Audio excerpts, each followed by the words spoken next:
अंबेडकर नगर पहुंचे सुबह सपा के राष्ट्रीय अध्यक्ष ओम प्रकाश राजभर ने पार्टी कार्यक्रम में हिस्सा लिया। मीडिया के मुखातिब होते हुए उन्होंने कई मुद्दों पर अपनी प्रतिक्रिया दी। अखिलेश और केशव मौर्य के बीच चल रहे ट्विटर वार पर उन्होंने कहा कि पिछड़ों को किसी की फिक्र नहीं है, सब आपस में लड़कर समाज का नुकसान कर रहे हैं।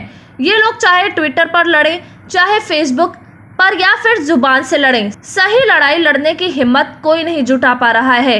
राहुल गांधी की पदयात्रा को लेकर ओपी राजभर ने कहा कि 10 दिन तमिलनाडु में रहेंगे और 2 दिन यूपी में।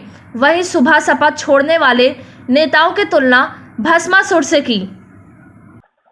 देखिए, ये पार्टी है, आना जाना लगा रहता है। इतना बड़ा परिवार है तो 1-2 लोग नाराज होंगे, मनाया जाएगा, नहीं मानेंगे, जाना हो जाए।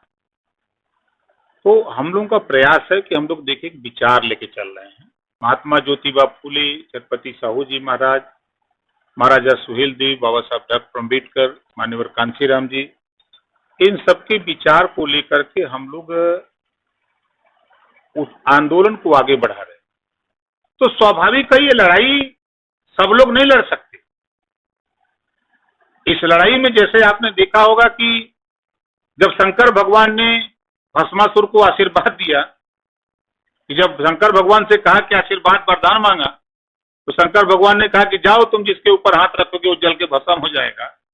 तो शंकर भगवान ने भस्मासुर को आशीर्वाद दिया, तो भस्मासुर शंकर भगवान को दौड़ा लिया।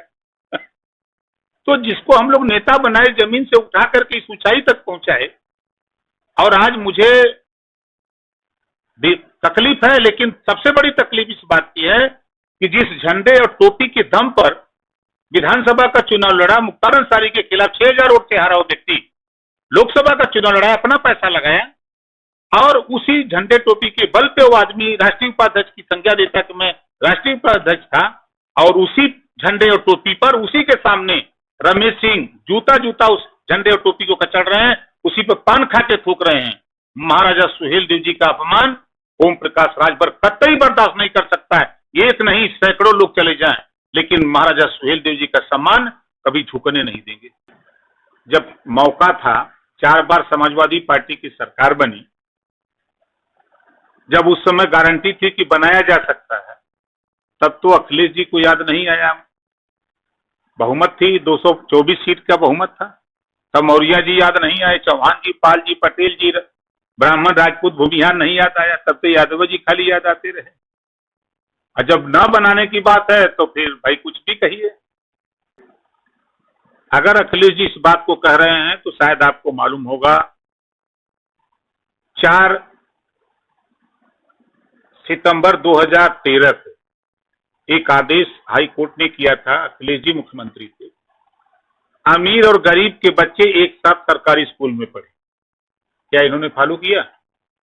13 सितंबर 2013 को एक फैसला आया कि पिछड़ी जाति के 27% आरक्षण में कुछ ही जातियां लाभ उठा रही हैं और शेष जातियां नहीं पा रहे हैं। इसको बांट करके, विभाजन करके सबको सामाजिक न्याय के दायरे में लाया जाए। क्या अखिलेश जी ने किया? आज 69,000 शिक्षक भर्ती, 68,500 शिक्षक भर्ती के बच्चे दर दर भटक रहे हैं। राष्ट्रीय पिछड़ा वर्ग आयोग ने बता दिया कि अनियमितता हुई है आरक्षण में।